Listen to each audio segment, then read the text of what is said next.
Queridos amigos, bom dia a todos. Tá ligado? Tá ligado? Tá ok? Tá. A de Janeiro é danada, né?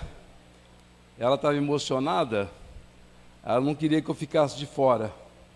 Aí fez referência ao Beto e logo o coração se enche de emoção, porque eu me lembro das nossas falas, dos finais de semana que passava aqui com ele, das nossas confabulações, com Helena também.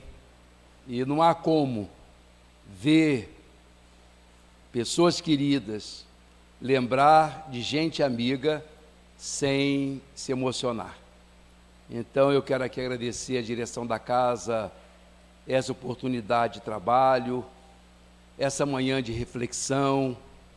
Nós tínhamos aí em torno de 2 horas para o seminário e já temos somente 90 minutos, 1h30. Então talvez eu venha aqui a pular alguns slides, para que a gente tenha uma finalização, uma mensagem para ficar com os companheiros. O seminário, diferente da palestra, o seminário ele permite alguma interlocução, alguma interação, né? Temos pouco tempo e talvez isso dificulte a maneira como eu gosto de trabalhar no seminário. Eu gosto de ouvir as pessoas, eu gosto que as pessoas se coloquem no seminário. A palestra sempre atrapalha, mas se houver de vocês iniciativa, a gente dá a palavra, a gente abre espaço e vocês podem se colocar, tá bom? O seminário permite isso. E nessa manhã, queridos, quando o Marcelo me pergunta, né, me chama, me convida para fazer o trabalho e fica me perguntando qual o tema, às vezes é muito difícil, porque nós temos uma lida intensa, estamos focados em vários projetos, e aí o companheiro, quando nos pede o tema, eu preciso de um tempinho para poder imaginar a casa, imaginar os companheiros, lembrar do que já falei, tentar, né? Para não repetir. Então, isso envolve um processo de reflexão, de interiorização, não é senão um tema só. Então, às vezes, a gente demora um pouquinho, mas no que ele me pediu, eu fui catar uma ideia de discussão e me veio esse material que me é muito caro, porque ele parte para uma reflexão de nós mesmos. O título que eu dei, então, é Conhece-te a ti mesmo. E eu acrescentei, originalmente chamava Conhece-te a ti mesmo, e aí eu acrescentei para aqui, para vocês, Conhece-te a ti mesmo, o que nos faz heróis ou marginais, o que nos faz santos, né, ou pecadores. E essa é a reflexão que nós vamos fazer no dia de hoje. Eu começo ela, já posso, querido, começar a projeção dos slides? Eu começo aqui projetando um slide para vocês, de modo a gente começar o nosso debate. Não sei se seria interessante diminuir a luz para dar mais... Ele achou que não. Todo mundo discordou de você, só... mas ele pode, aí umzinho discorda da gente e a gente tem de atender ele, né? Tudo porque daria mais foco, não, filho? Só nesse.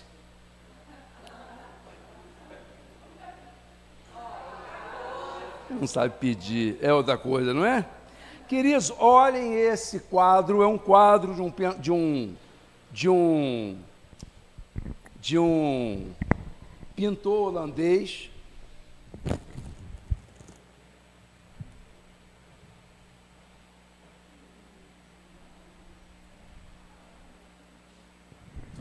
E me respondam o que vocês veem nesse quadro. Alguém já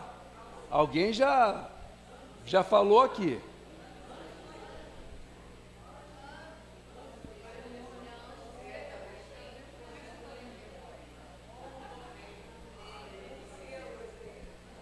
Anjos? Anjos? Hã?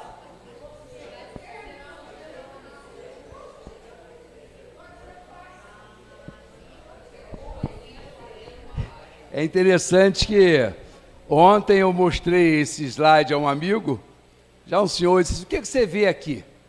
E aí ele só via demônio. A senhora direitinho. Isso é um processo interessante na Gestalt, em que a pessoa olha e ela não consegue ver a outra figura. Então nós estamos vendo ali a representação de anjos. Ela só estava vendo o anjo, ela viu ao contrário, ela só viu o anjo. E agora então captou. A sombra do anjo faz o demônio, desenha o demônio e vice-versa. Então ali estão o anjo dependendo do demônio e o demônio dependendo do anjo. Esse é um quadro maravilhoso desse pensador, desse pintor holandês, Escher, e ele, é com ele que... E aí, quando eu falei com o Marcelo, eu disse, Marcelo, eu quero que o seminário, o quadro, o aviso, tenha esse quadro no fundo. O cartaz tem esse quadro no fundo, já para preparar o pessoal. Anjos e demônios, queridos. Esse quadro é a representação de nós mesmos. Nós temos, por enquanto, e por algum tempo ainda, em nós mesmos, um pouco de céu e de inferno. Temos anjos e demônios. E o mais interessante é que a predominância de um sobre o outro depende de decisão, depende de escolhas. E perante a vida, um vai se predispor, vai se impor mais em relação ao outro. E a proposta do seminário de hoje, se eu esquecer tudo que eu tinha para falar para vocês, mas se vocês levarem isso, é o mais importante. Nas situações da vida, nos mais simples e mais complexas, nós estaremos sempre diante de um momento de decisão, em que poderemos deixar aflorar a parte boa de nós, o anjo que há em todos nós, e também a parte ruim, a parte feia, aquilo que não está decisivamente ou definitivamente ainda já preparado em nós. Mas a reflexão mais profunda que eu gostaria de trazer na manhã de hoje é que, de maneira geral, a tendência nossa é classificar as pessoas nos seus rótulos de déspotas, de anjos, nesse caso aqui, de malfeitores, de inimigos da sociedade. Aí me permitindo falar Hitler, Osama Bin Laden e o ditador do Iraque, o Saddam Hussein. Nós tendemos a dividir, então, as criaturas nesses dois universos, dos anjos, Einstein, Mahatma Gandhi e Madre Teresa de Calcutá. Às vezes, o nosso entendimento é de que essas criaturas, ou esses espíritos, já nascem com a garantia de que serão vencedores ou perdedores.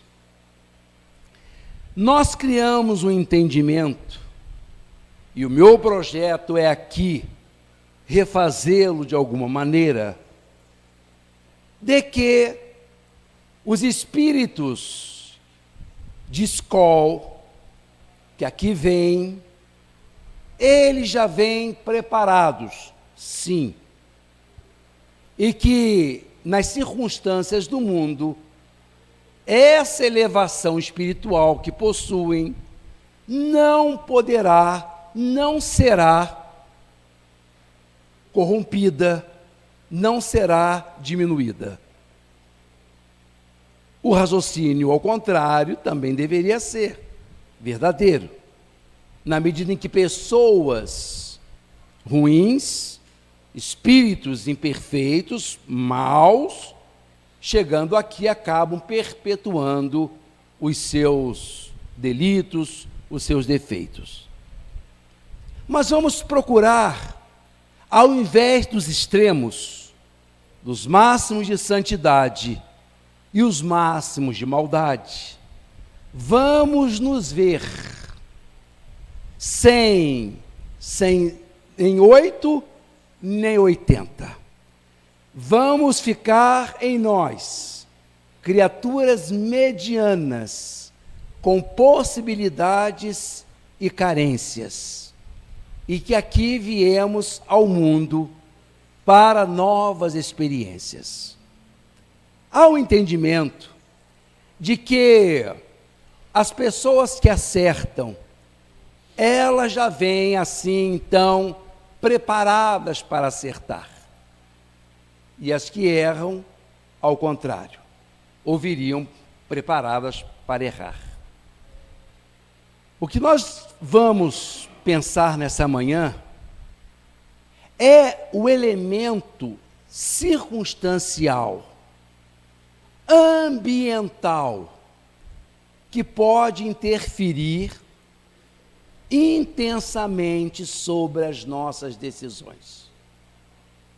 Às vezes, nós conseguimos sim reafirmar aquilo que está na nossa essência, no nosso interior. Mas às vezes não.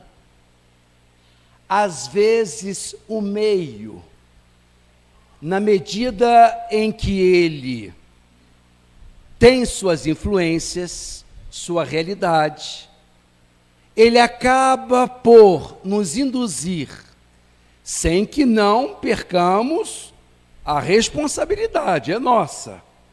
Mas o meio tem mais poderes sobre as nossas decisões do que nós possamos imaginar.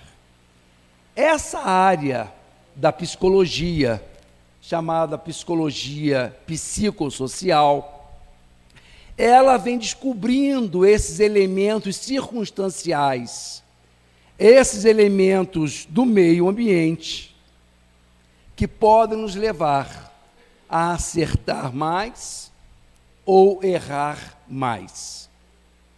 A mensagem, então, é de que nós devemos sempre estar atentos àquilo que é nosso, àquilo que corresponde à minha essência, e tanto quanto possível nos defender das influências ruins externas. Eu vou me permitir aqui, na base da inspiração, e aí já dizendo, já saiu, sim. Me permitir aqui ir pulando alguns slides, procurando dar uma dinâmica maior, até em função do tempo. Eu digo a vocês, trago algumas reflexões no que se refere a alguns espíritos que nós temos algum conhecimento, de que prometiam, né, ter sucesso pleno em suas missões, mas tiveram de tomar os devidos cuidados. E eu faço lembrar então aqui a vocês uma personagem que nos é muito conhecida, porque está no livro Nosso Lar, de André Luiz, a Dona Laura. Vocês lembram de Dona Laura? Deixa eu refrescar. Dona Laura é a mãe de Lísias, aquele enfermeiro que prestou assistência a André Luiz logo na sua chegada no plano espiritual. O Lísias trabalhava e o André, naquela fase de recomposição, ficava em casa, o que lhe permitiu durante muito tempo um contato mais estreito com a Dona Laura. E ele ficou impressionadíssimo com essa entidade, tal a sua clareza, o seu discernimento, a elevação dos seus pensamentos, né? Dona Laura foi, durante muito tempo, aquele exemplo em quem André Luiz se mirou, aprendeu, porque esteve durante muito tempo sob a orientação dessa entidade. O André Luiz, então, nos narra que, em dado instante, a partir de um determinado momento, ele percebe a Dona Laura um pouco assim modificada, condutas assim um pouco mais nervosa, mais apreensiva, ensimesmada, preocupada. O André percebeu essa mudança de postura da Dona Laura e, em dado dia, pergunta a ela: Dona Laura, eu estou notando a senhora um pouco apreensiva, estou notando alguma coisa, está mexendo com a senhora, e eu não sei o que, porque tem algo acontecendo diferentemente. É assim: André, você é de muita sensibilidade. É sim, meu filho.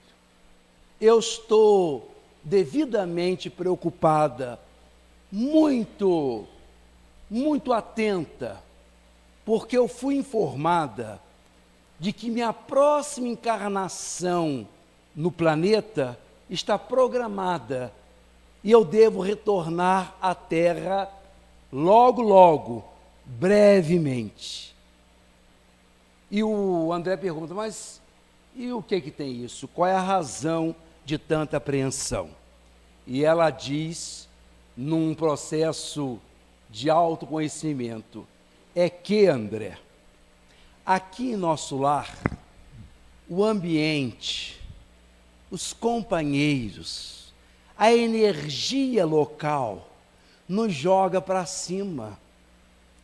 Nós, quando não estamos bem, o próprio ambiente nos recompõe e nós começamos a nos melhorar em função do ambiente. Mas lá na terra, filho, sou eu. Não vou encontrar esse ambiente. Eu estarei sozinha com os meus sentimentos, com a minha essência, e aí eu vou ter de provar se realmente aquilo que eu me comporto hoje, se eu serei da mesma maneira lá naquela circunstância. Não é rico esse diálogo, queridos? Porque estamos falando de Dona Laura, uma entidade bem situada em nosso lar, apreensiva para voltar à Terra. Outra entidade, Alcione, do livro do mesmo nome, do livro Renúncia. Alcione é uma entidade de uma esfera muito além de nosso lar. Porque nosso lar, queridos, que a gente tanto quer ir, é fichinha. Ir para nosso lar é pensar pequeno. Se bem que para a gente está uma delícia, já está ótimo. Mas tem entidades como a Alcione que estão muito além de nosso lar. Nosso lar é passado, é plano evoluído para uma entidade como essa. Ela estava numa esfera altíssima.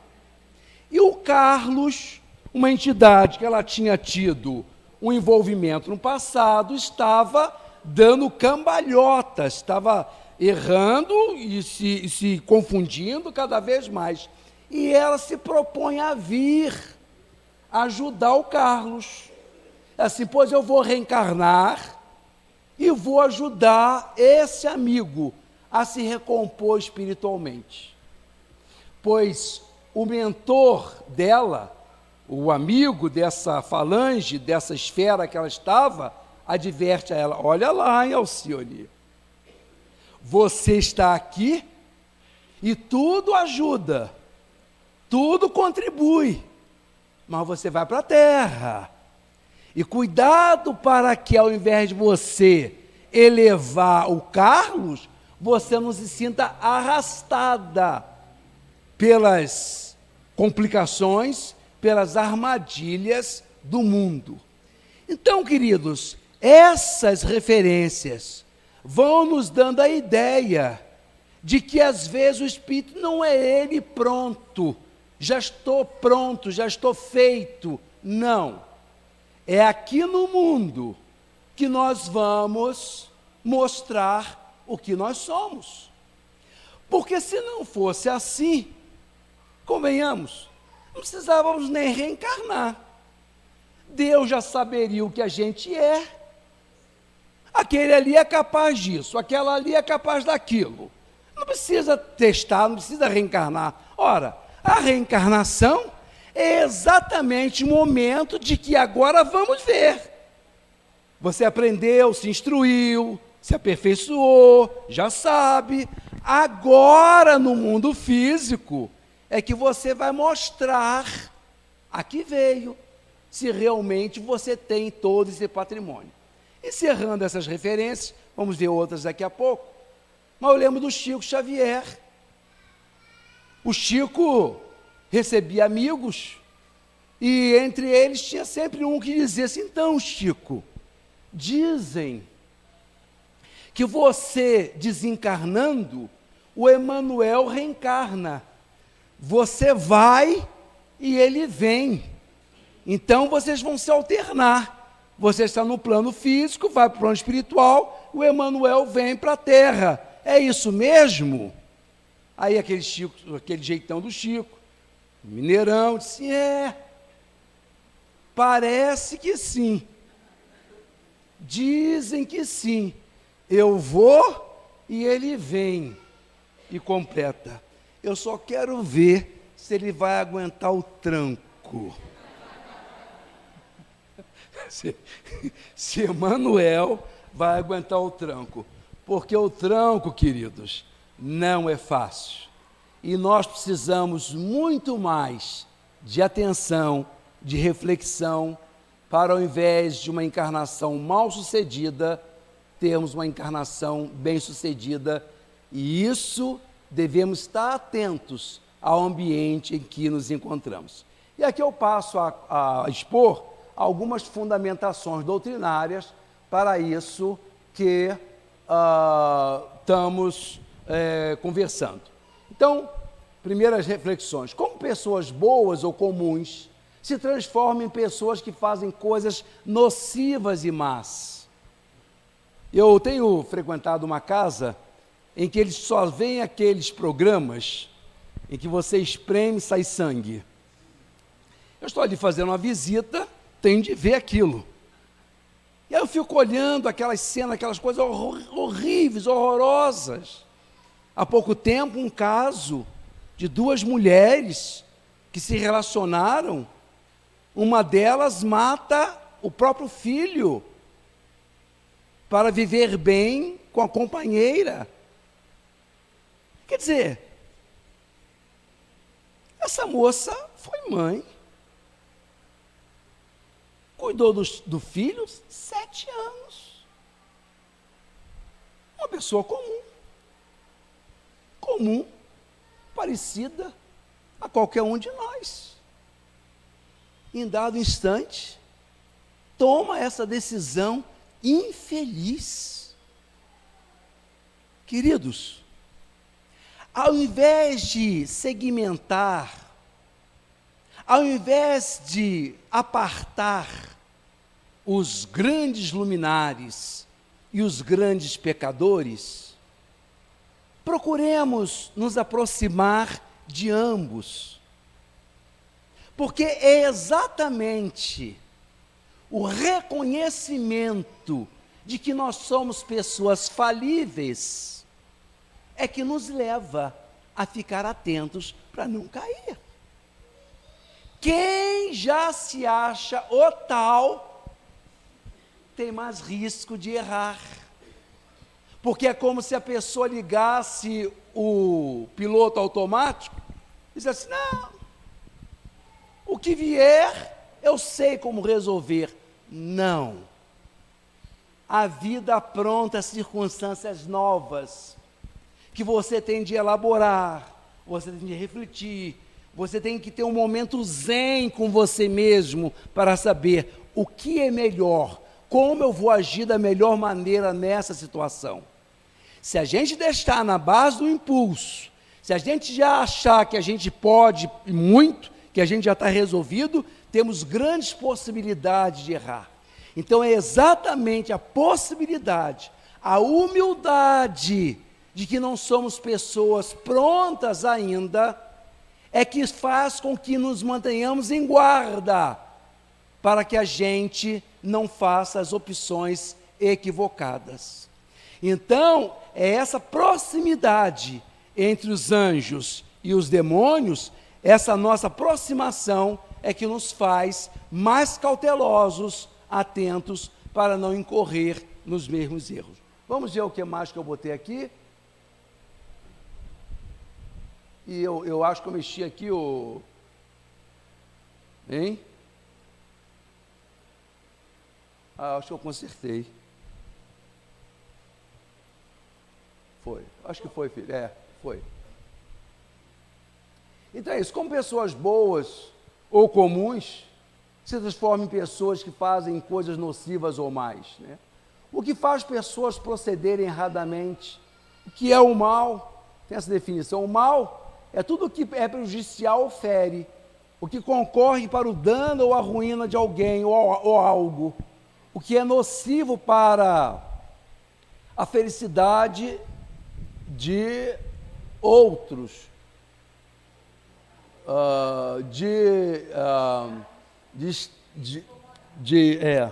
eita, esse negócio não pode mexer, ok?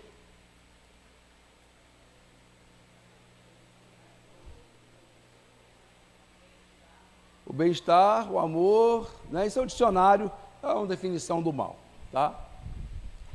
O comportamento humano, do ponto de vista materialista, diz-se hoje que metade do que nós somos é em função da nossa genética e a outra metade, 50%, é em função do ambiente em que vivemos. Os psicólogos, antropólogos chegaram a essa conclusão, de que nem a genética é determinante e nem o meio ambiente.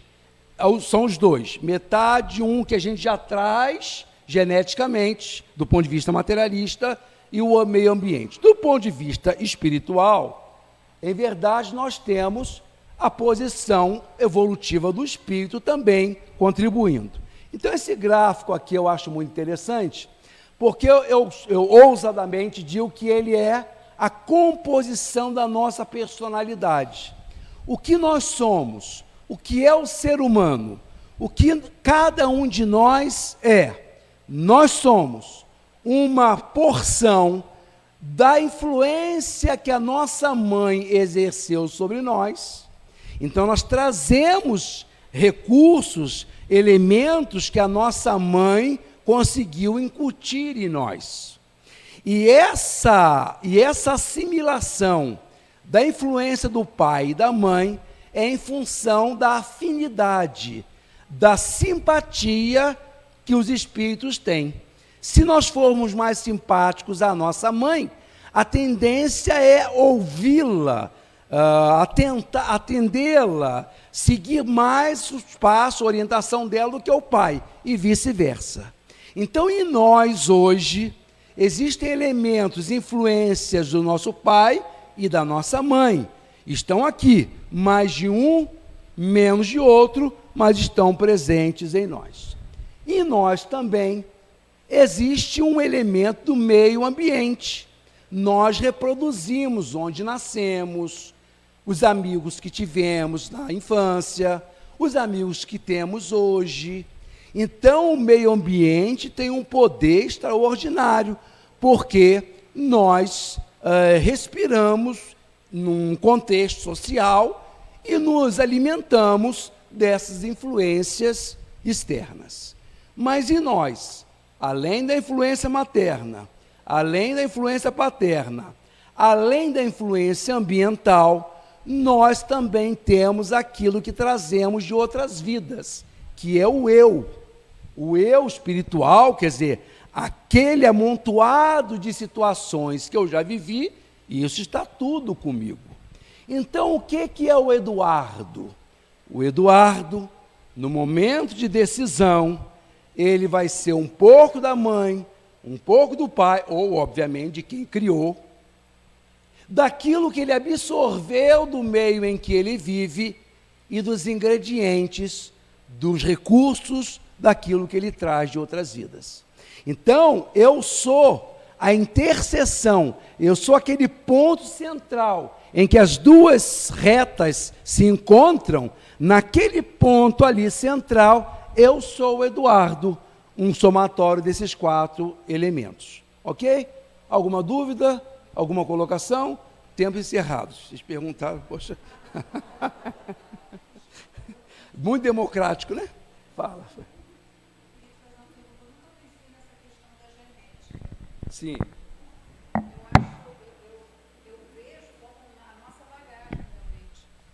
Eu nunca pensei nessa questão da genética. Eu sempre achei que a gente traz dentro da gente essa nossa bagagem, né? Porque, de repente, a mãe ensina para a gente várias coisas e a gente não absorve. A gente, inclusive, às vezes é contrário ao que ela diz. O pai é a mesma coisa. Tem gente que cai num ambiente familiar que não tem nada a ver com ele. Né? Então, eu nunca pensei nessa parte genética. Eu não sabia que tinha parte genética, não. A doutrina, de modo geral, se você lê o Livro dos Espíritos, ele minimiza essa questão genética. Aqui eu trouxe uma proposta mais da psicologia, da antropologia. Mas eu acho que eu não estou enganado, talvez, não, se não todos, vários vão concordar comigo, que há um elemento genético até mesmo na postura das pessoas. Você olha um filho de fulano, você é bem filho de quem é. Por quê? Não é só as características físicas. O elemento do gene carrega não a questão moral, não a questão do caráter, mas algumas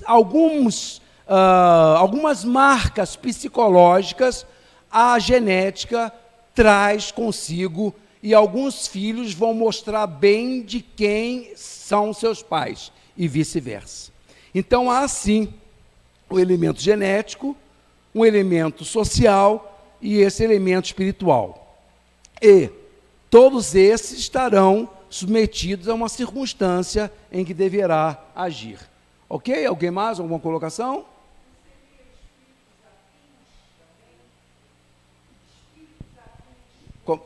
Como assim?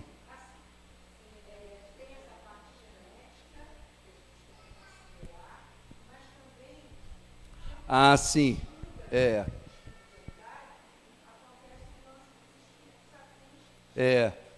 Sem dúvida, no que se refere mas assim, existem características, né? Assim, de gosto, de reflexão, de algumas tendências, tá? Que falam mais a respeito de um elemento genético que tenha influenciado essa conduta. Não do ponto de vista moral, como dizem os espíritos, mas algumas tendências, trejeitos, algumas posturas. Eu vou ainda mais longe, posturas, tá? Como? Identificações, mas aí iria na linha do como? Do indivíduo. Exatamente, que é a formação física, mas eu estou abrindo esse espaço para que há também algum elemento de natureza psíquica que é carreado com o gene. O gene não só dá a cor de olho, o tamanho da mão, a cor do cabelo. Ele tem alguma influência do ponto de vista comportamental.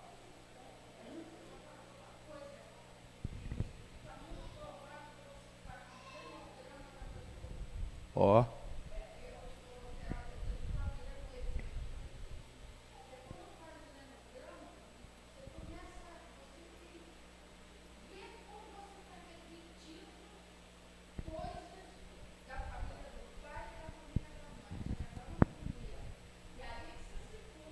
Que coisa interessante.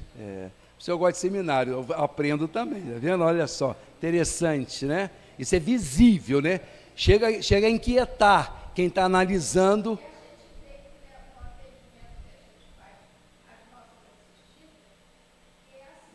A mãe foi mãe aos 16. A filha foi aos 15 e meio. Aham,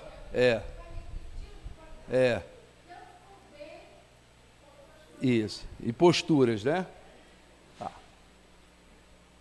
Então, pergunta 578 do Livro dos Espíritos. Poderá o espírito, por própria culpa, falir na sua missão? Sim, se não for um espírito superior. Ora, considerando que aqui ninguém é superior, todos nós podemos falir na nossa missão.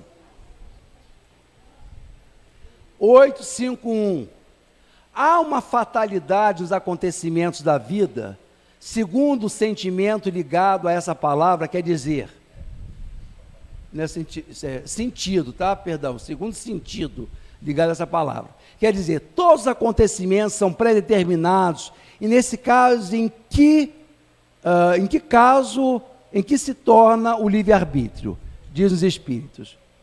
A fatalidade só existe no tocante à escolha feita pelo Espírito ao se encarnar.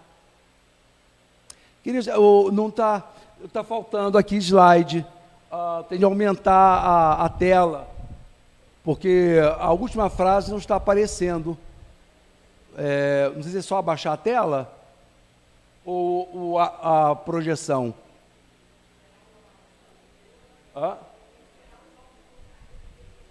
Tem que o quê? Tá. Bom, então vamos lá. A fatalidade só existe no tocante à escolha feita pelo Espírito. Ao se encarnar, de sofrer esta ou aquela prova. Ao escolhê-la, ele traça para si mesmo uma espécie de destino, que é a própria consequência da posição em que se encontra. Olha só, falo das provas de natureza física. Valdão, estou precisando de alongar a projeção, porque tem uma frase ali em vermelho, que eu até botei em vermelho para chamar a atenção, e ela não está aparecendo. Mas eu acho que na tela não. Não. Imagina o meu slide.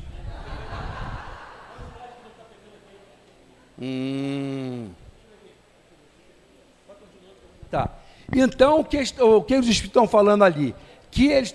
O que existe determinação, fatalidade, é só no que se refere às provas físicas, onde o sujeito vai nascer, quem vai ser a família dele, entendeu? As condições dele. Agora, do ponto de vista moral, do ponto de vista da decisão, se eu puxo ou não o gatilho, isso é sempre uma questão de decisão, de livre-arbítrio. Ninguém vem para matar. Entende? Ninguém é programado só para acertar, vai ter sempre uma questão de decisão. Então, a fatalidade existe somente em coisas materiais. Do ponto de vista espiritual, moral, vai ser sempre meu livre-arbítrio que vai me apontar se eu faço de um jeito ou de outro. É importante a gente considerar isso. Tá? Vamos lá ver o que mais. Isso é importante, porque, de novo, a tendência nossa é fazermos de nós mesmos uma avaliação super, né? Nós sempre achamos que nós somos melhores, que num teste, por exemplo, de integridade, todos nós vamos tirar 10. E não é assim.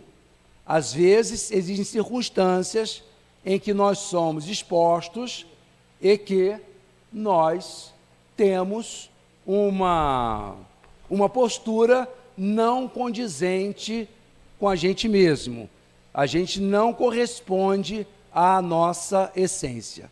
Então, é importante a gente ter essa percepção para que a gente faça as escolhas corretas. Vamos ver se ele põe.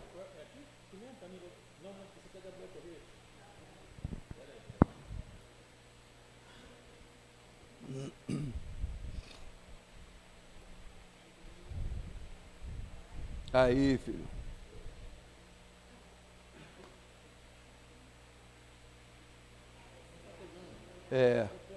Tá, eu acho que dá para ir levando. Dá. Tá bom. Eu vou levando aqui. Tá. Opa.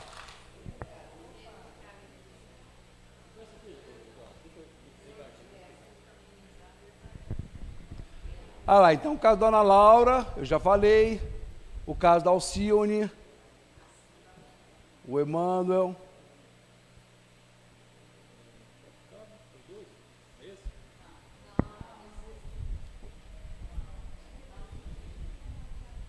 Mais um pouquinho ainda. Enfim, queridos, são algo, ó, a questão 260. Tá? Eu me perdi aqui. Qual que é? Bota no que você quer. Mais um pouquinho. Volta mais um. Ih, ué. Mais. Para trás. Aí, mais um só.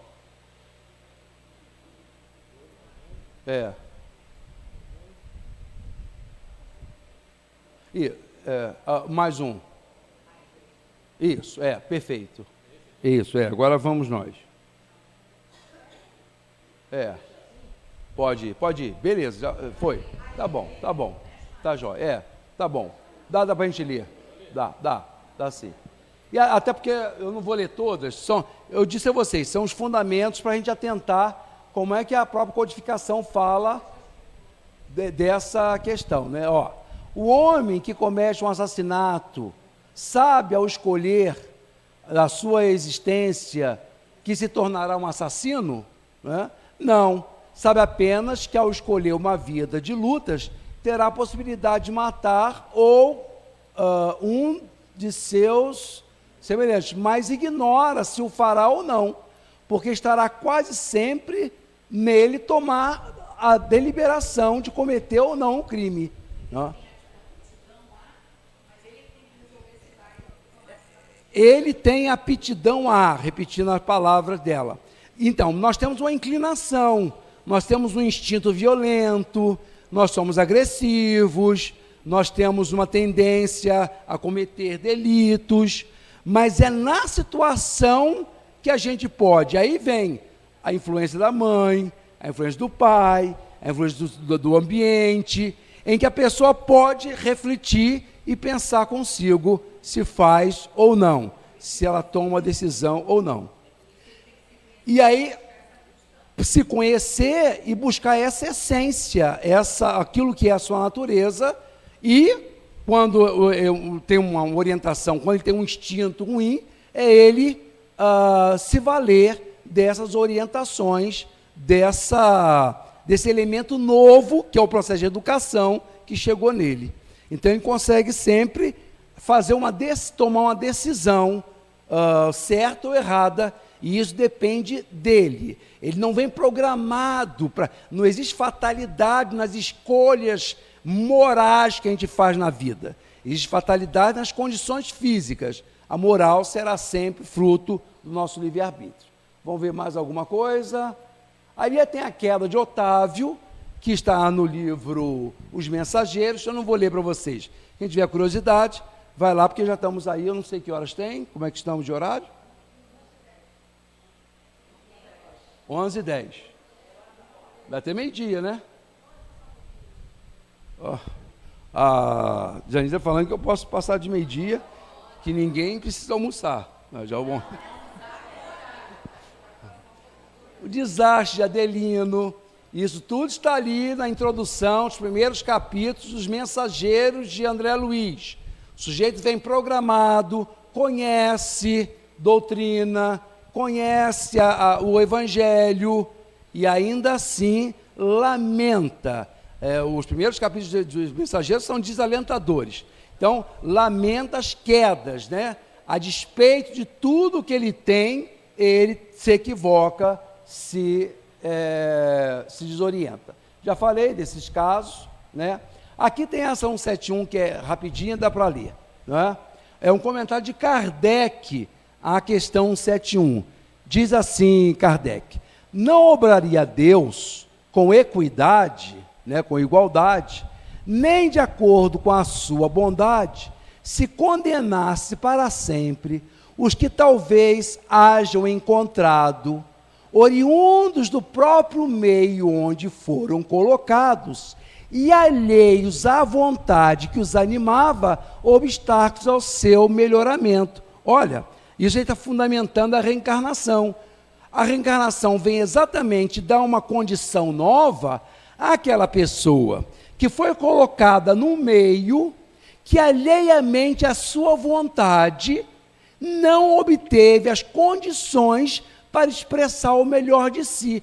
Atentem, queridos, o que eu estou dizendo, porque aqui o Kardec está dizendo que, às vezes, o meio coíbe ou pode inibir uma atitude, até um certo anseio de a pessoa melhorar, como o contrário também.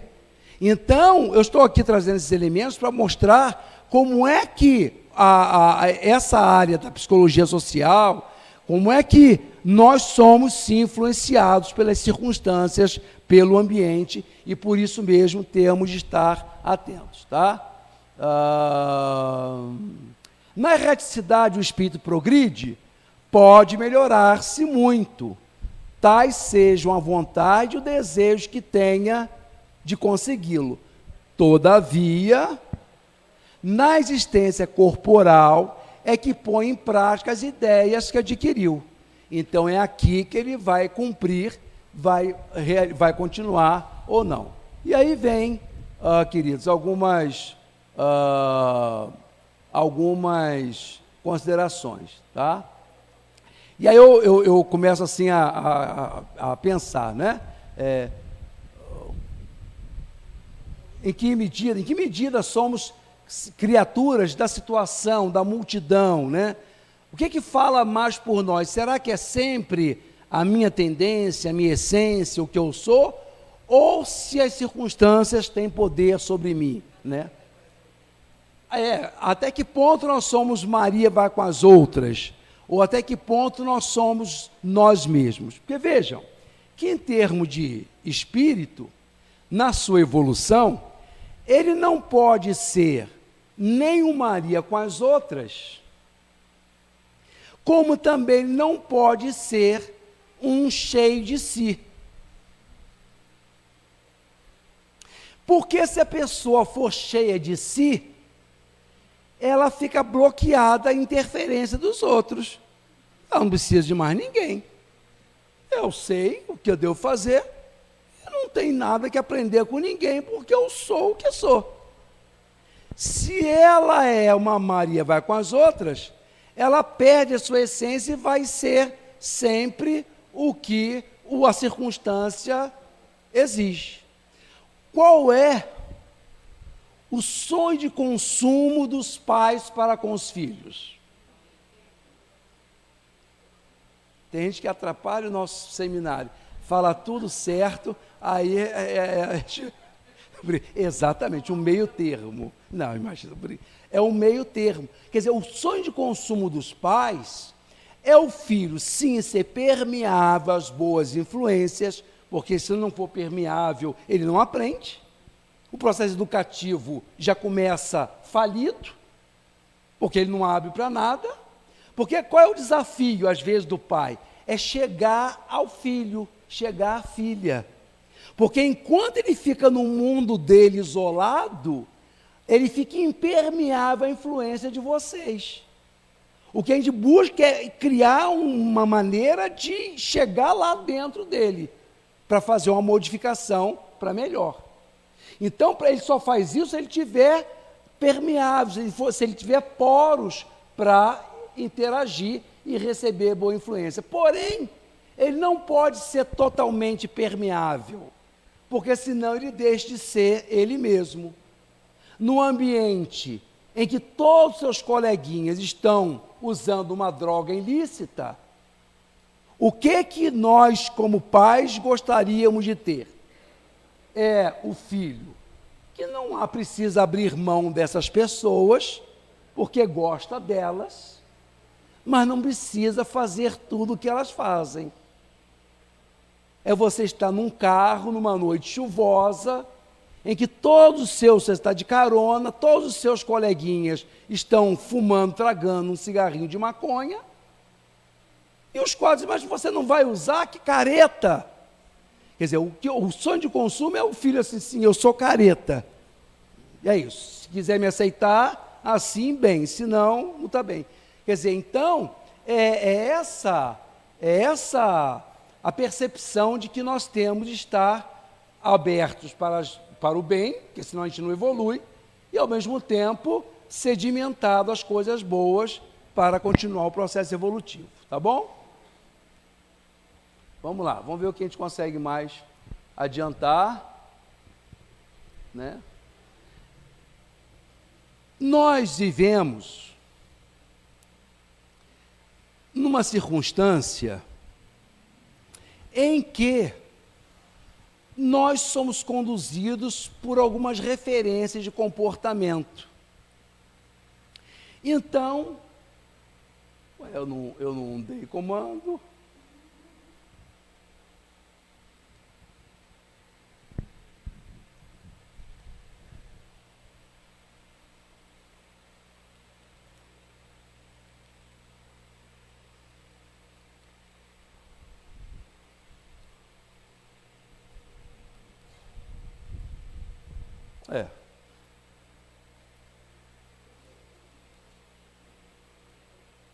Aí. É para cá, o que ouviram? Não.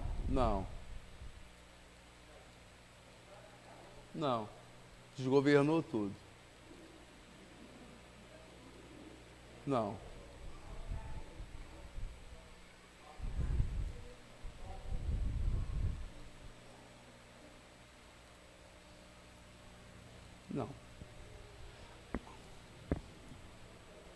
Uau, voltou do início, é isso? Uau.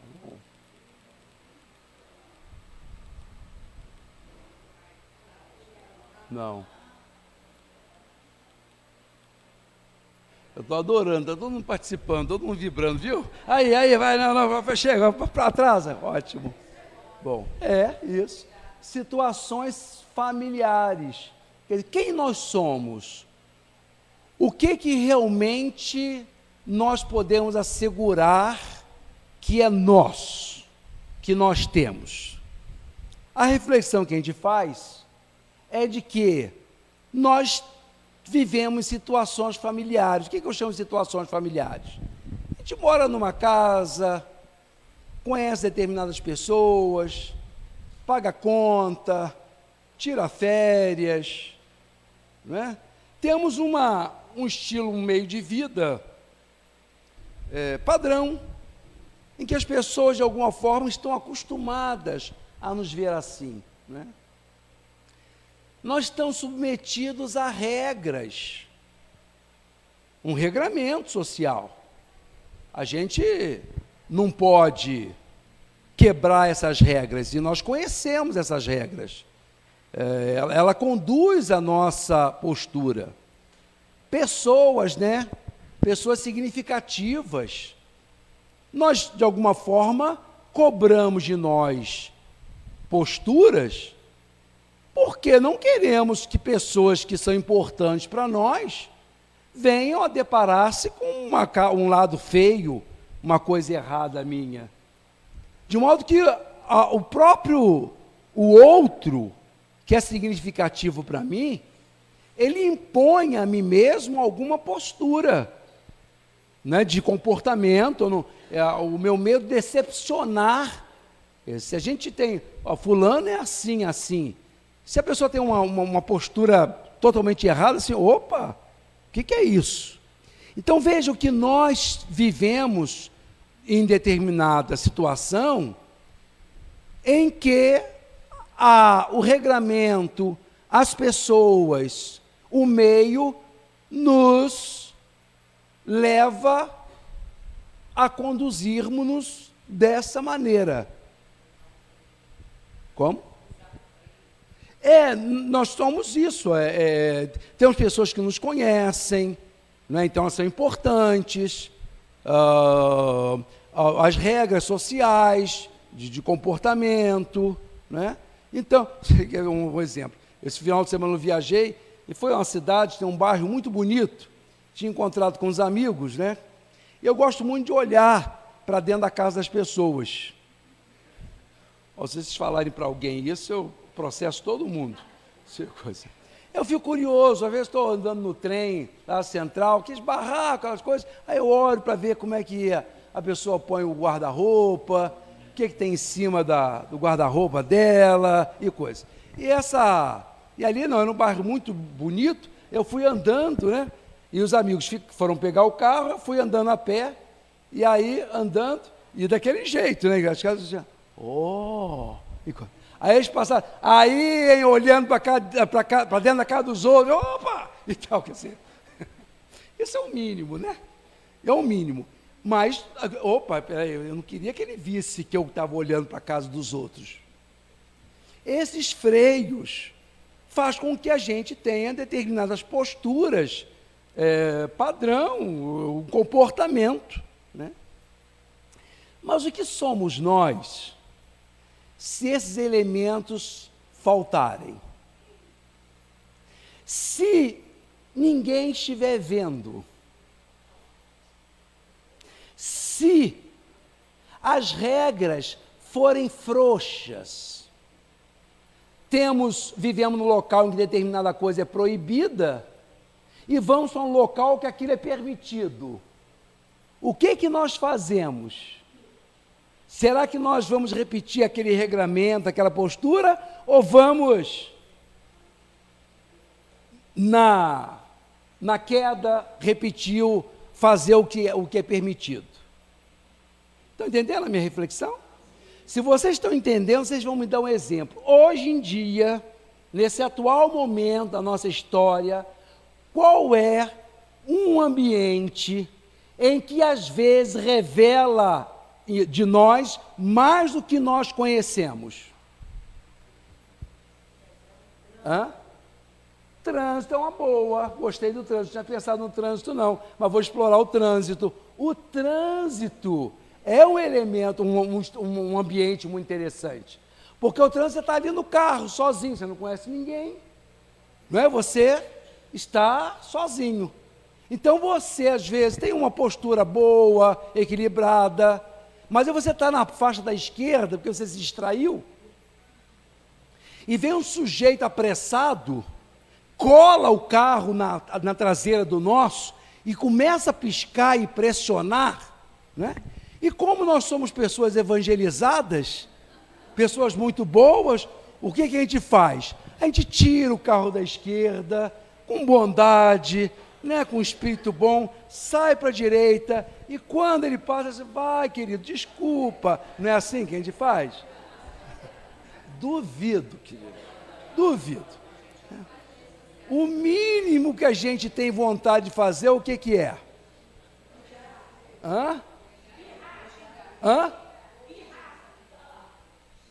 Pirraça, pior, pode piorar. O que a gente faz? Xingar. Frear. Está com pressa? Bate então, vou frear. Assim, isso nós somos essas criaturas evangelizadas que fazemos isso. Gostei do trânsito, um bom exemplo. Mas tem um ambiente em que nós estamos sozinhos. Ninguém está sabendo. E a gente então faz e acontece. Que ambiente é esse?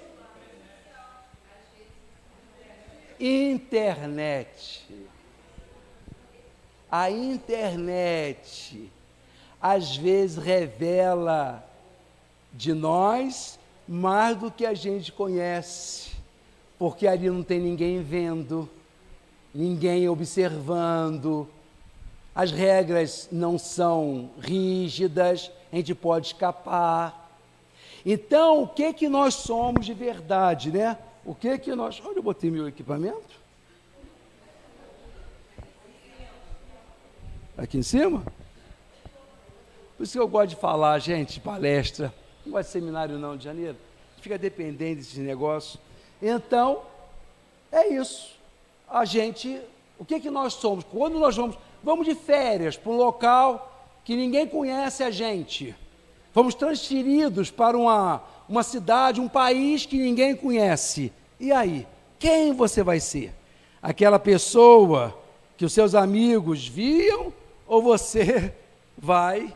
Eu ia falar um termo, mas eu acho que não devo não. Soltar a franga.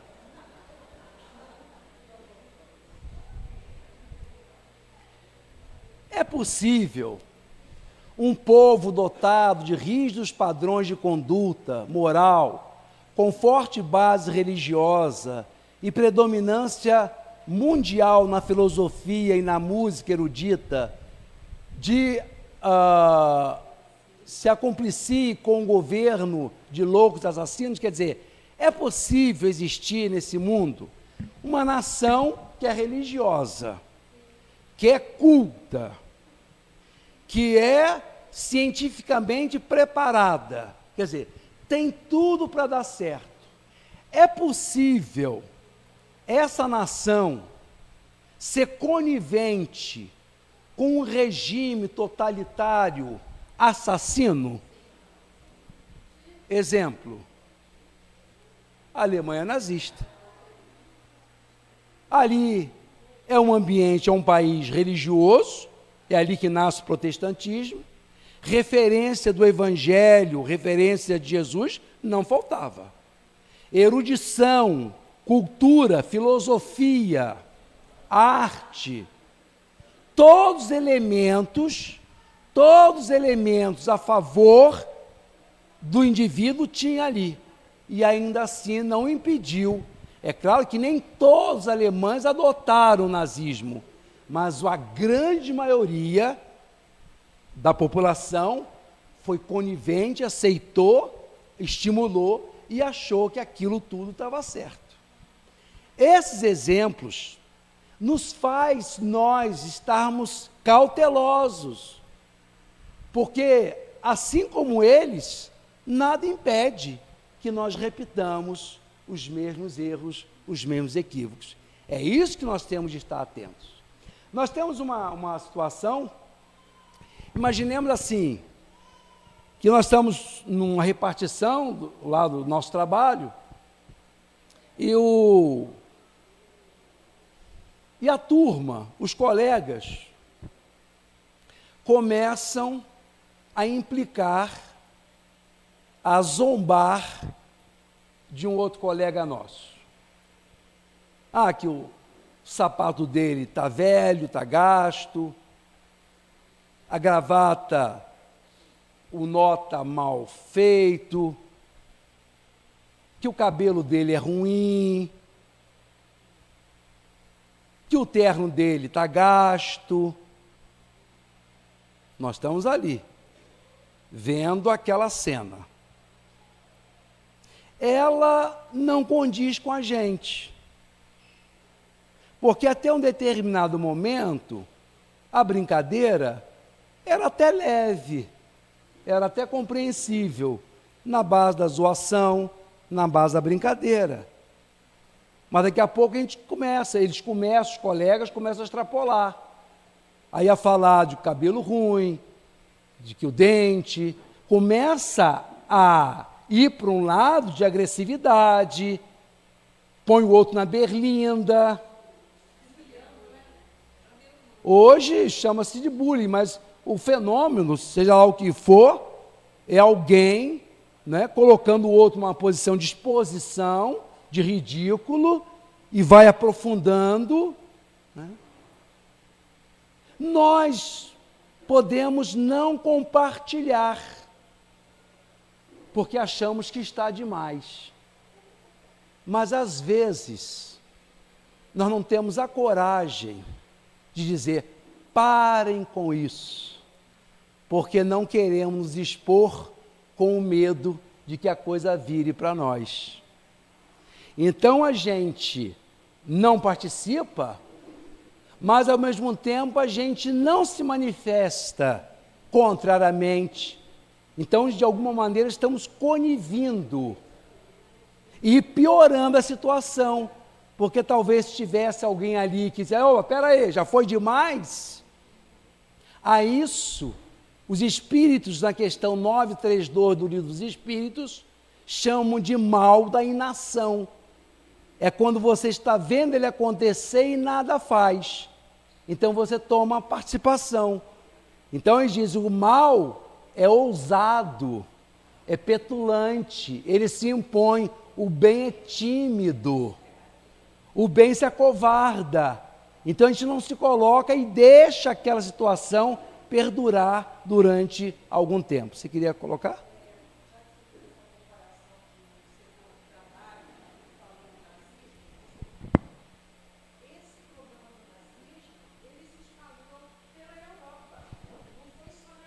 Sim, é.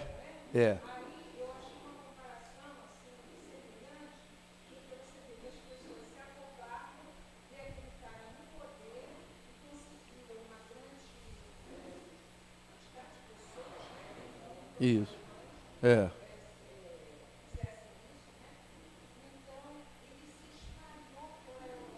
Isso. Outras nações, Não, e você vê que até hoje tem havido uma revivescência, ainda tímida, mas há pessoas que começam a se sintonizar com esse tipo de ideia, para a gente perceber em como estamos.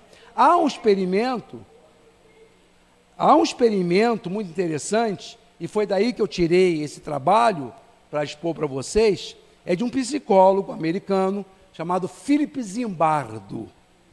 Ele fez um experimento, e vocês podem achar isso na internet. Eu estou pulando aqui os slides, porque não vai dar tempo mesmo. Mas ele faz um experimento muito interessante, é chamado como experimento de Stanford.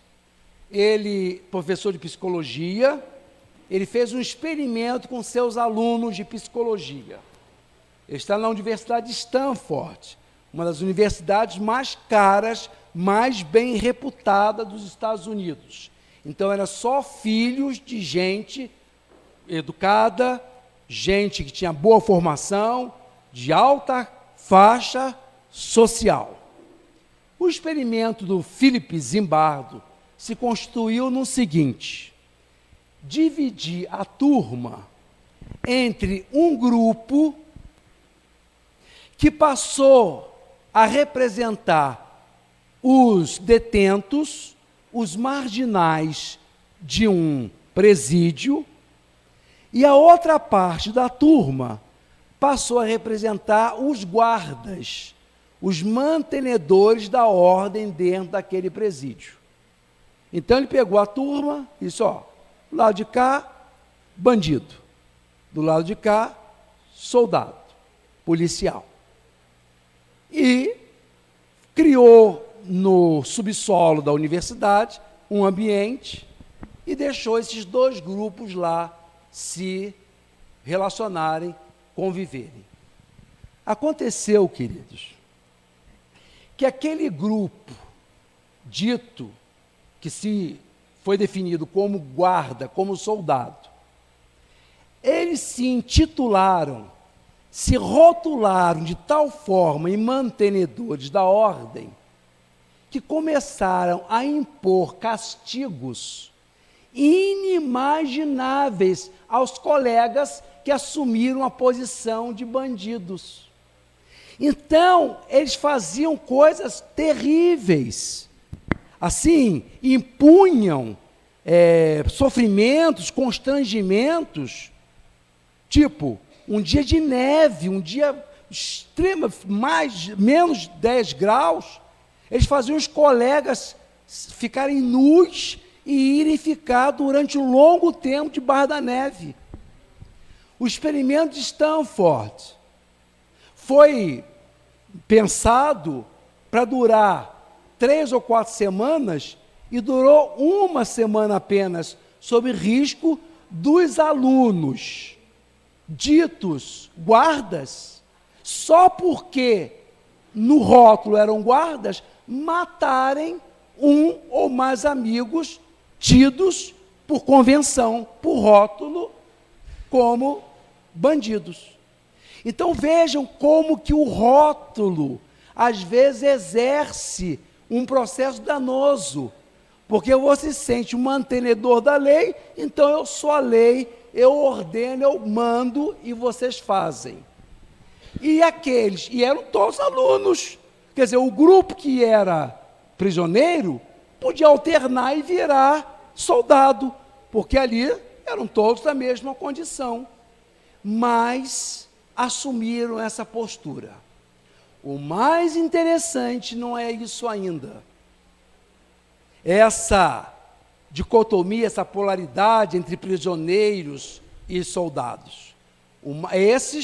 Os prisioneiros, esses soldados eram conhecidos como maus soldados, soldados perversos. A grande questão é que entre os prisioneiros e os soldados maus, perversos, tinha um grupo de soldados ou guardas tidos como bonzinhos. Por quê? Eles não faziam isso. Eles não participavam dessas coisas ruins para os colegas. Por sua vez, foram incapazes de chamar a atenção daqueles que estavam fazendo isso para não se expor. Os guardas bonzinhos, por mais que não participassem, de alguma forma foram coniventes, porque não, sabendo que aquilo estava errado, na sua essência, percebiam que aquilo não estava correto, e por uma questão de meio, de força, se subestimavam e se comportavam em relação àqueles guardas maus. Então, às vezes, não fazer, não denunciar, não apontar, né? Contrariar, se impor, dizer não, é uma postura muito correta, é uma maneira de a gente estabelecer uma barreira.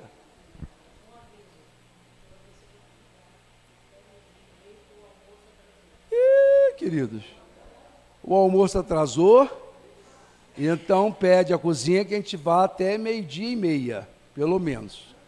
Então, vamos nós.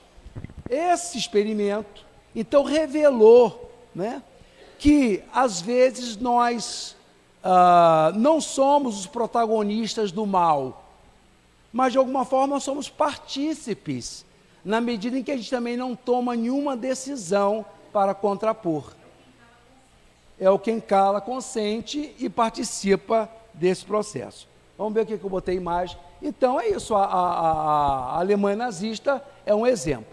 Outra situação, pode um sistema idealizado para reeducar os indivíduos degenerar a tal ponto que, ao invés de reeducá-los, os impele a vícios ainda maiores?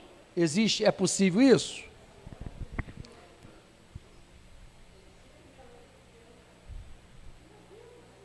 Isso. Mas um sistema que foi concebido para educar, ele pode criar um ambiente. Vejam que minha ênfase aqui é mostrar a vocês como é que o meio interfere na postura moral, na escolha moral do indivíduo. Então, existe um sistema que nós conhecemos muito bem aqui no Brasil, em que as pessoas entram para ser reeducadas, para serem harmonizadas, aprenderem o certo, e saem de lá piores do que entraram. A esse sistema nós damos o nome de penitenciárias. Então o indivíduo chega lá como um ladrão de galinhas e sai como um falsificador de notas, sai como um traficante internacional, porque o meio facultou, instigou ele a agir daquela maneira. Quer dizer, então, o lado demônio nosso encontrou uma circunstância tal que ele achou muito melhor, muito mais satisfatória dar vazão a ela. Então, às vezes, o sistema, ele trabalha contra o próprio soerguimento da pessoa. Eu trouxe aqui exemplos, né? Nós somos a segunda, eu botei ali ótima, segunda ou quarta população. Eduardo, é segunda ou quarta, né? Eu teria de rever esses dados, queridos. Ao que parece, nós somos a segunda maior população carcerária do planeta, ou a quarta. Somos 550, éramos, tá? Isso há 5 anos atrás. 551 mil detentos, onde caberiam somente 341 mil. Né? A imagem que a gente deve ter, para vocês terem ideia do que isso significa, é como se entrassem 8 pessoas num Fusca para viajar, um longo período. Então, é essa a condição. Né?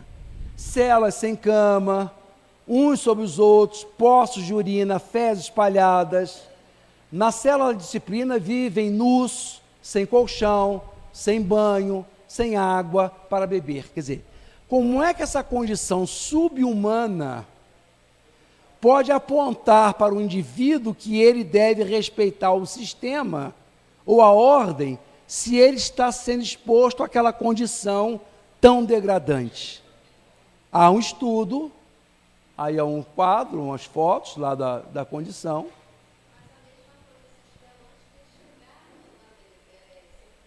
Como? Oi? Já é. Exato.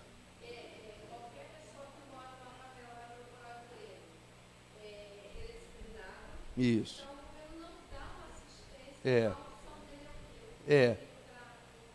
Isso, Eu não queria nem ir para essa área, né, mas em termos de decisão política, porque é uma questão polêmica. Mas eu digo o seguinte, que a abordagem, dizem os especialistas, não é só do ponto de vista criminal. Existe uma abordagem social e onde nós falhamos bastante. Quer dizer, como é que o indivíduo precisa desses referenciais de civilidade, né, de respeito, de dignidade, para ele poder responder com respeito, com civilidade, com dignidade. Na mesma proporção. Tá? Há esse David Beatty, é um criminologista dos Estados Unidos, onde ele mostra que em prisões em que o detento ele é respeitado, ele dorme num ambiente limpo, ele é tratado com dignidade, estuda, tem promoção social, existe a possibilidade, os estudos mostram, que ele tem 40% a mais de chance de se recompor do que aquele que vive num sistema carcerário horroroso, ruim. Então, vejam que nós estamos trazendo aqui elementos para mostrar como é que nós somos, sim, filhos do meio, em determinada situação, em determinada potência, nós podemos nos sintonizar com as circunstâncias e não agir devidamente, se as circunstâncias não forem favoráveis. Ok? Ok, vamos lá. Isso é uma matéria interessante, né? Como se cria um homem-bomba? Quando a gente olha uma matéria e diz, um sujeito se explodiu num shopping e matou 60 pessoas. Aí a gente, nossa, que sujeito é esse, né? Que alma horrorosa, que alma má é esta? Vamos ver como é que surge esse homem-bomba. 90% provém de famílias cuidadosas e íntegras. São famílias bem organizadas. Boa parte casados e alguns pais e empregos em ciência e engenharia. Só que desenvolve um sentimento de raiva, de vingança e injúria. Jovens com intenso fervor patriótico são convidados a passar por um treinamento. Aprendem, então, a fabricar bombas, disfarce, né? Sincronização de alvos, numa mão o Corão, na outra um fuzil. Eles e seus familiares estarão do lado de Alá, o que promete a eles assim: olha, se vocês fizerem isso, antes que a primeira gota de sangue caia no chão, vocês já estarão amparados nos braços de Alá. E essas pessoas, induzidas por fazerem o bem, estarem fazendo o correto, mesmo sendo jovens bem criados, de boas famílias, eles fazem essas coisas que nós achamos horríveis. E nós, se isso está ali no islamismo, nós não podemos esquecer da Europa, das cruzadas, em que também os nossos jovens bem criados, europeus, alguns sangue azul, porque eram nobres, esses jovens foram para o Oriente, para Jerusalém, matar, sacrificar e fazer coisas horríveis com o povo, os árabes que estavam lá ocupando. Eram europeus cristãos.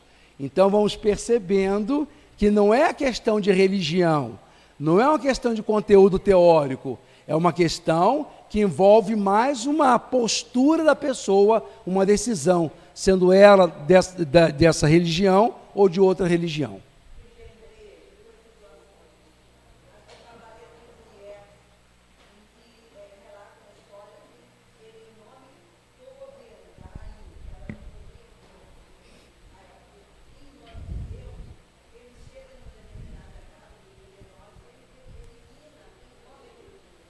Em nome de Deus.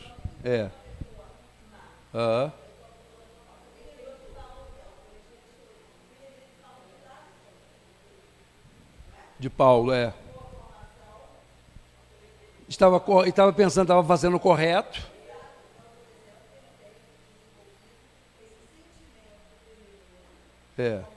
Mas fez. Isso, exatamente. E em nome de Deus, achando que estava de acordo. Por isso, então, o aviso cuidado com os sistemas, cuidado com os rótulos, cuidado quando a gente diz que a pessoa não presta, né? O rótulo tem o poder, porque às vezes a pessoa acaba assim: não presta, então agora que eu não vou prestar mesmo. Então, às vezes, estimular, né? Mostrar o lado bom, instigar a pessoa a se melhorar, tem um poder maior, porque vai o Espírito ampliando e melhorando essas coisas. Tá? Esse aí é o filme que vocês podem achar da experiência de Stanford, né? Experimento de prisão de Stanford, é como vocês acham. Como? O filme, se você colocar EPS, Experimento de Stanford, aparece. Tá? Eu não me lembro se é exatamente esse. Eu tenho em DVD, e eu acho que é esse nome mesmo do filme. É um filme mais recente, tem acho uns 10 anos mais ou menos, tá?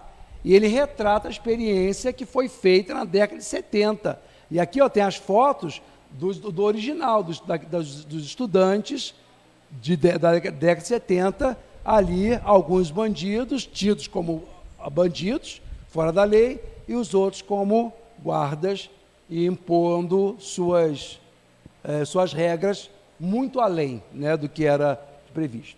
Ok, queridos? Podemos ir caminhando para o nosso final? Hein? Alguma questão mais? Alguma pergunta? Não, ainda tem tempo.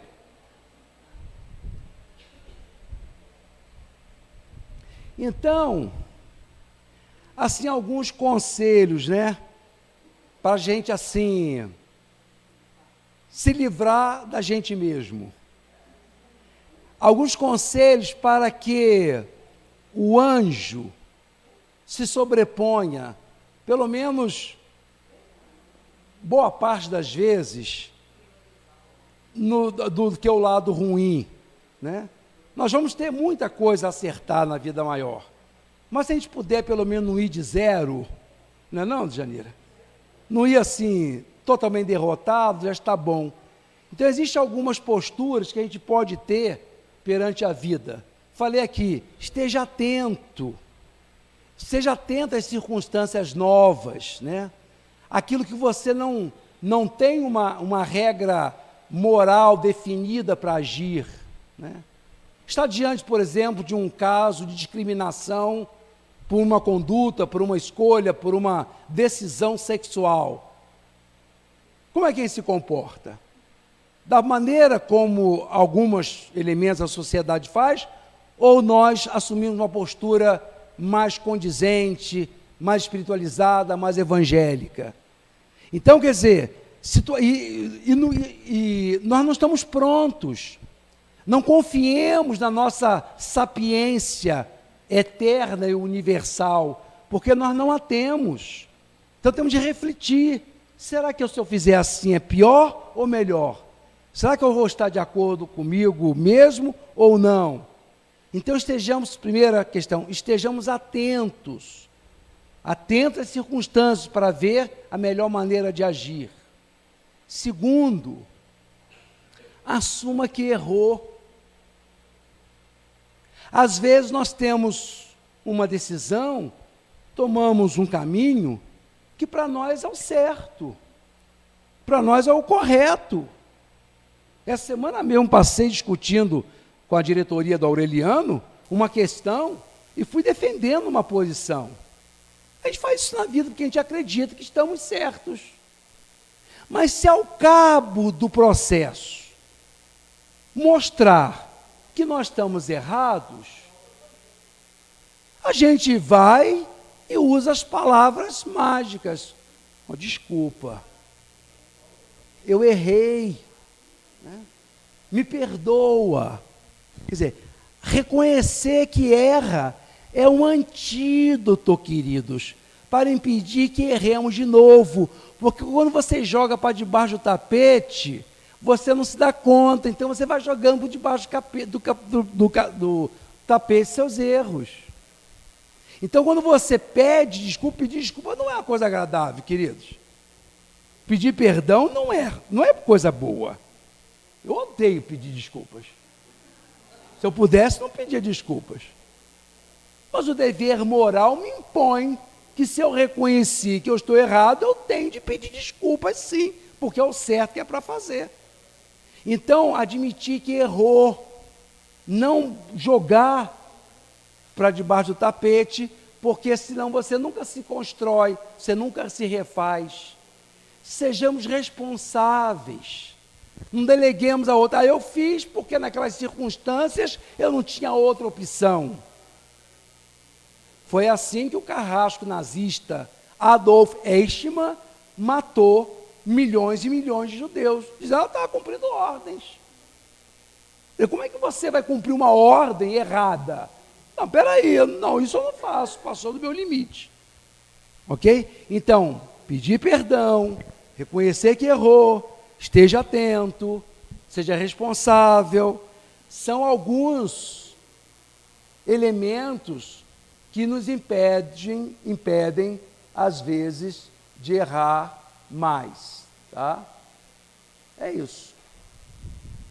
O mal dos grandes criminosos, como o bem dos grandes elementos da sociedade, devem nos inspirar. Aí, já botei minha cola, mas já falei tudo para vocês.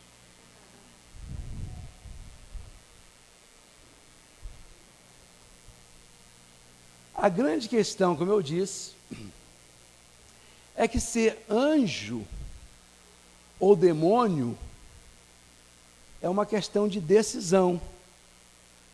Ser herói ou ser um déspota é uma decisão. E tudo isso nos pertence. Isso não é o poste que é mau, né? Não é o meio-fio que faz o bem. Isso é do ser humano. com o seu lado demônio, o seu lado anjo. E vejam que a mesma neutralidade, a mesma inclinação que temos para fazer coisas horríveis, nós podemos fazer coisas maravilhosas. Nós podemos ser bandidos ou heróis, e isso só depende de nós. O ser humano, ele pode se inclinar para um lado ou para o outro, e na medida como ele se inclina, ele pode, assim como o outro quis ser bandido, ele pode querer ser herói, e isso depende de decisão. Então, definindo o heroísmo. Heróis são indivíduos que escolhem assumir riscos em nome de uma ou mais pessoas, e a despeito da possibilidade de morrer ou sofrer sérias consequências. Há aqui um sentido de transcendência, ou seja, algo além de nós, que dá sentido às nossas ações existenciais. Então o herói é aquele que pode dizer, eu vou levar a pior, mas eu vou fazer de acordo com a minha consciência, porque é isso que eu tenho de fazer. Pensar amplamente, coletivamente. Então, transcender, é você, às vezes, sacrificar. E é muito interessante, queridos e queridas, por que que a gente gosta de ouvir histórias relacionadas a Gandhi, Madre Teresa de Calcutá? Por que que nós gostamos de ouvir histórias de heroísmo? Porque as histórias de heroísmo, queridos, são lembretes de neon que mostram o quanto o ser humano é capaz de realizar coisas bonitas.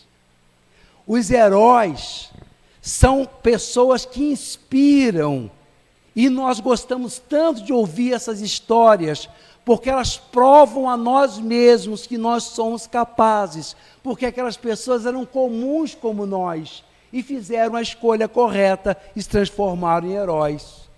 Às vezes o herói não é aquele sujeito badalado, que a mídia, que todos falam. Às vezes o herói é aquele o policial, diante de um sujeito que está oferecendo propina. Ele diz, não, é anônimo, é numa esquina, é num quarto que ninguém vê, é longe das câmeras, somos nós e nossa consciência. Então o herói é aquele que persevera, às vezes ganhando um salário baixo, às vezes numa condição de desrespeito, mas não abre mão da sua condição de dignidade.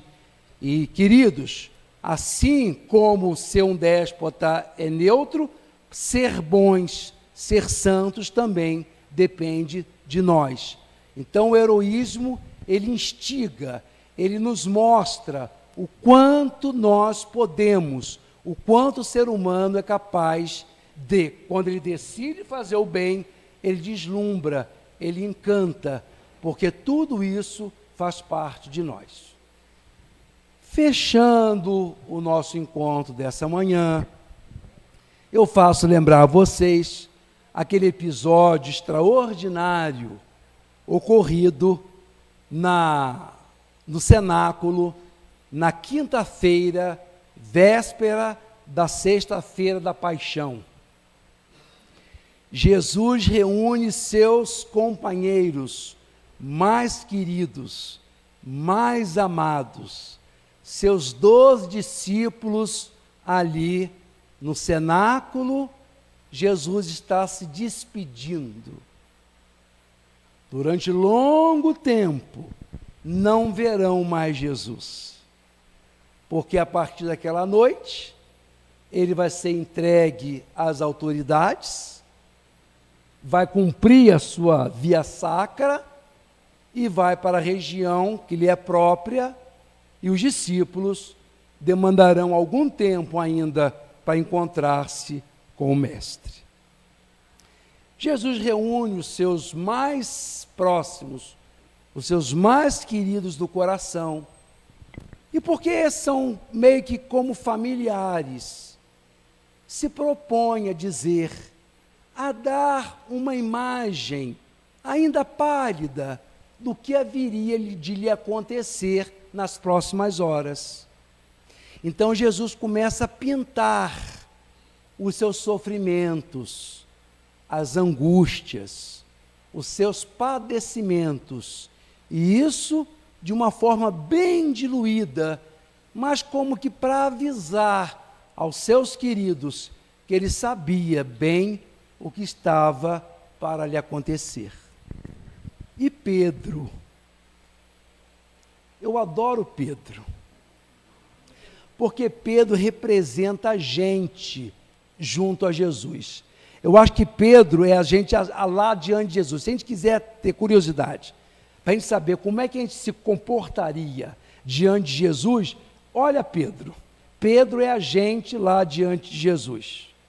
Jesus fala que aquele sofrimento vai sofrer daquela maneira. Pedro lá do canto da mesa, não, Senhor, de jeito nenhum. Ainda que o Senhor morra, eu vou com a morte contigo. Eu estou disposto a dar o meu sangue por ti.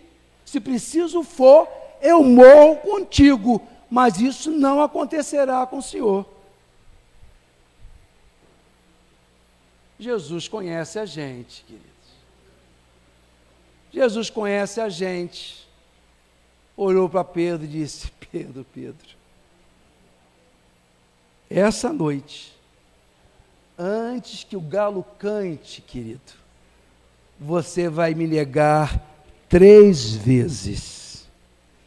Nunca, Senhor. Eu estou disposto a morrer por ti, se preciso for. Jesus é preso, vai para o julgamento, em verdade é um tribunal de condenação, e João, pela narrativa evangélica, tem um jeito de introduzir Pedro nesse ambiente em que Jesus vai ser julgado. Quando Pedro passa pela portaria, uma mulher, a recepcionista, olha o jeitão de Pedro e diz assim, você bem que parece ser um amigo daquele sujeito lá dentro. A senhora está profundamente enganada. Não conheço, nunca vi esse homem. Primeira, ele acha por bem ir para o meio dos soldados, de mais gente, para ver se aquela mulher esquece dele. Então ele se enturma ali com o pessoal, era uma noite fria, os soldados fizeram a fogueira, estão ali esfregando as mãos para diminuir o frio, ele se agacha ali, como que a se enturmar e sumir ali no meio deles, mas a senhora, aquela recepcionista, cri-cri, vem atrás. Se minha gente, esse que está aí, ó, nada me engana, é certamente um amigo daquele impostor ali.